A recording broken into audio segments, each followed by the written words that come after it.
할렐루야. 불가사의한 공중슈거, 불가사의한 공중슈거라는 제목으로 하나님 말씀 증거하도록 하겠습니다.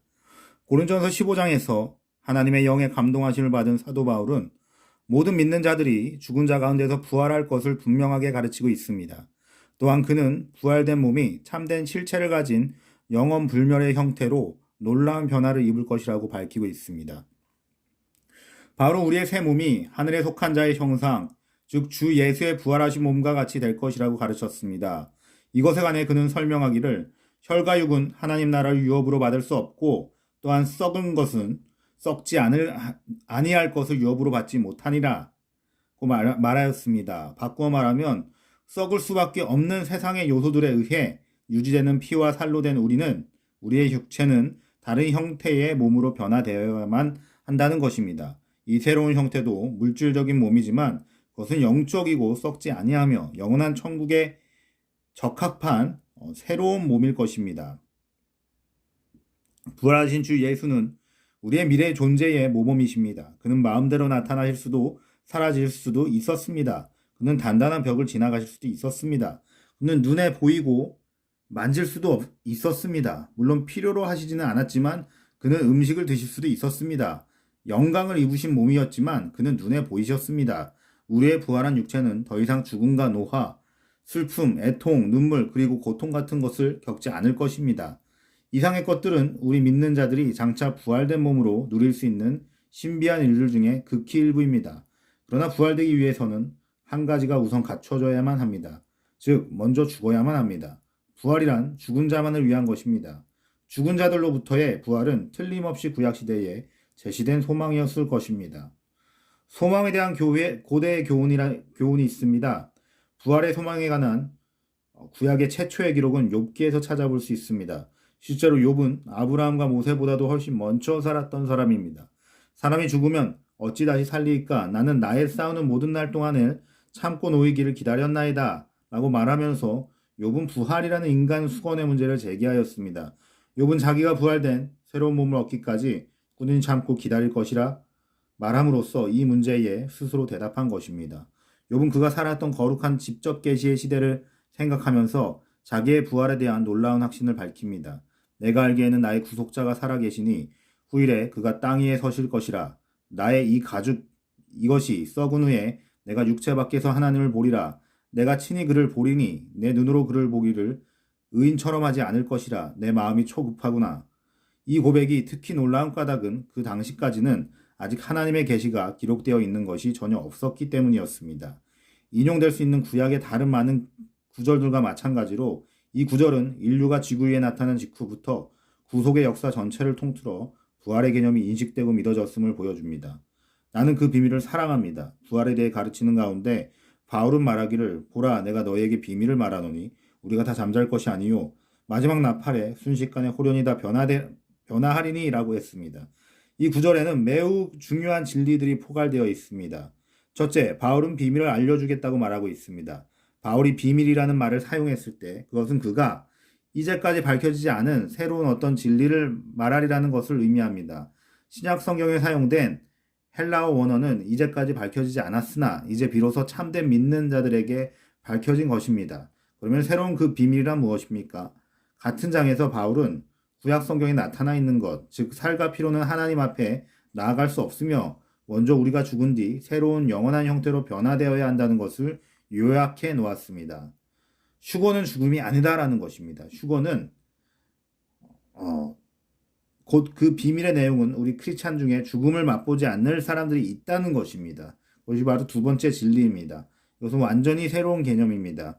구약 시대에 믿는 자들은 후세의 어떤 세대들이 육체적인 죽음을 겪지 않은 채 영원한 나라와 하나님 앞에 나아갈 것이라고는 전혀 생각지 못했을 것입니다. 죽음은 부활을 통해 영원한 세계에 들어가기 위한 절대적인 선결 조건이었습니다. 에녹과 엘리야의 경우와 같은 공중휴거의 특별한 법례가 있기는 합니다. 그들은 육체의 죽음을 겪지 않은 채 하늘로 직접 들려 올라갔습니다. 그러나 에녹과 엘리야도 영원한 새로운 육체를 입지는 못했었습니다. 일반적으로 구약에 믿는 자들로서는 하나님 앞에 직접 나아갈 수 있는 어떤 세대가 있으리라고는 감히 믿기조차 어려웠습니다. 진실로 놀랄 만한 사실은 이 글을 읽고 있는 여러분 가운데 이 비밀을 실제로 체험한 사람들이 있을 것이라는 사실입니다. 육체적인 죽음이 무엇인지 결코 모를 사람들이 있을 것입니다. 휴거는 모든 성도들을 포괄한다는 것입니다. 이 구절에 나타난 세 번째 진리는 공중 휴거 때에 모든 믿는 자들이 육체적인 죽음을 모면할 것이라는 사실입니다. 하나님께서 이 계시의 수혜자로 고린도 교회를 택하신 것은 결코 우연한 일이 아닙니다. 왜냐하면 신약에 기록된 세상의 모든 교회들 가운데서 고린도 교회가 가장 세속적이었기 때문입니다. 바울은 음행으로부터 주의 만찬 때에 취하는 일까지 그들의 모든 잘못을 책망하였습니다. 그러나 바울은 그들에게 우리가 다 변화하리니 라고 말하였습니다. 어느 유명한 대법원 판결에서 모두라는 말을 다음과 같이 정의하였습니다. 모두란 모든 사람을 포함하며 어느 한 사람도 제의하지 않습니다. 그것은 바로 공중휴거 때에 얼마나 많은 성도들이 변화될 것인지를 암시해주는 말입니다. 하나님과의 관계를 소홀히 하다가 휴거되는 사람은 후에 막급할 일인 것입니다. 그것은 공중휴거에 참여하지 못한다는 것이 아니라 하늘에서 받을 상급이 적어짐을 뜻합니다. 공중휴거의 기준은 우리의 구원의 기준과 똑같습니다. 그것은 믿음을 통해 은혜로 말미암은 것이며 우리의 공로에 의한 것이 아니라 하나님께서 거저 선물로 주시는 것입니다. 부분 휴거론에 입증할 만한 근거는 성경에 전혀 없습니다. 휴거는 구원과 똑같은 원리에 따라 결정됩니다. 휴거는 체질의 변화라는 것입니다. 휴거의 비밀에 나타난 네 번째 진리는 모든 크리스찬들이 변화될 것이라는 것입니다. 변화된다고 번역된 헬라어 알라소는 문자 그대로 변모된다는 뜻입니다. 모든 크리스찬은 하나님이 계시는 영원하고 신령하며 썩지 않는 나라에 적합한 몸과 체질로 변화될 것입니다. 바울이 2장에서 부활된 몸에 관해 가르치고 있는 모든 것은 죽음을 겪지 않는 점만 제외하고는 휴거의 경우와 모두 똑같습니다. 이 변화의 정도는 하나님께서 우리에게 주실 수 있는 가장 위대한 것입니다. 즉 그는 영광을 입으신 그의 아들 주 예수 그리스도와 똑같은 상태로 우리를 변화시킬 것입니다. 오직 우리의 시민권은 하늘에 있는지라 거기로서 구원하는 자 곧 주 예수 그리스도를 기다리노니 그가 만물을 자기에게 복종하게 할 수 있는 자의 역사로 우리의 낮은 몸을 자기 영광의 몸의 형체와 같이 병케 하시리라. 휴거는 순간적이다. 바로 말하기를 나팔 소리 하나매 죽은 자들이 썩지 아니할 것으로 다시 살고 우리도 변화하리라고 하였습니다. 어떤 사람은 눈 깜짝할 사이에 1000분의 1초라고 말합니다. 헬라어로는 우리가 원자라고 부르는 아토모스가 있습니다. 그것은 더 이상 나눌 수 없는 것을 의미합니다. 바꾸어 말해서 휴거는 너무나 빨리 그리고 순식간에 일어날 것이기 때문에 그 시간을 사람들이 도저히 나눌 수 없을 정도입니다.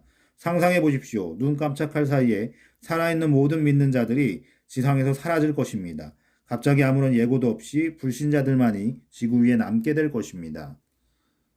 최근에 나는 우주선이 발사되는 모습을 경의 속에 지켜보았습니다. 몇 분도 안 되는 사이에 우주선은 시야에서 사라졌고 음속보다 6배나 빨리 날아갔습니다. 휴거 때에 살아있는 믿는 자들에게 일어난 일은 이하는 비교도 안 될 정도로 순간적일 것입니다. 휴거에 관한 또 다른 장에서 하나님 우리가 순간적으로 영원히 죽지 않을 몸으로 변화될 동안에 어떤 일이 일어날 것인지 보여주고 계십니다. 우리가 주의 말씀으로 너에게 이것을 말하노니 주 강림하실 때까지 우리 살아남아 있는 자도 자는 자보다 결탄코 앞서지 못하리라. 주께서 호령과 천사장의 소리와 하나님의 나팔로 친히 하늘로 쫓아 강림하시리니 그리스도 안에서 죽은 자들이 먼저 일어나고 그 후에 우리 살아남은 자도 저희와 함께 구름 속으로 끌어올려 공중에서 주를 영접하게 하시리니 그리하여 우리가 항상 주와 함께 있으리라. 그러므로 이 여러 말로 서로 위로하라 라는 것입니다. 사도 바울은 우리가 사랑하던 사람들을 잃은 데살로니가 교인들을 위로하기 위해 다음과 같이 편지했습니다. 그들은 자기들과 헤어진 사람들이 하나님의 계획 안에 들어있지 못한 것은 아닐까 염려했습니다. 그러므로 그들은 자기들이 휴거되고 나면 사랑하던 사람들을 영원히 만나지 못하게 될 것을 두려워했던 것입니다. 바울의 대답은 위로를 주는 만큼 놀랍기도 합니다. 왜냐하면 그는 우리가 이미 죽은 사랑하는 크리스찬 형제들을 다시 볼 수 있을 뿐만 아니라 우리가 썩지 않는 몸으로 변화되기 직전에 그들이 먼저 부활된 몸을 얻을 것이라고 확신 있게 말하였기 때문입니다. 열쇠가 되는 말은 우리가 끌어올려질 것이라는 대목입니다. 이것은 헬라어의 동사 하르파조를 번역한 것입니다. 앞에서 말한 바와 같이 그것은 문자 그대로 낚아채다 혹은 사로잡다라는 뜻입니다. 우리가 구름 속으로 끌어올려 공중에서 주를 영접한다는 개념과 즉각적인 변화의 관념을 합쳐 생각해 볼 때 그 결과는 어마어마하게 놀라운 것입니다. 우리는 언젠가 갑자기 공중으로 끌어올려 올려질 것입니다. 믿지 않는 사람의 눈이 미처 분별할 수 없는 찰나에 살아있는 모든 믿는 자들이 지상에서 사라질 것입니다. 아마도 전 세계는 단단한 벽을 뚫고 사라진 우리의 변화된 몸들의 비행 소리를 들을 것입니다. 그러나 모든 것은 비밀인 채로 남아있을 것입니다.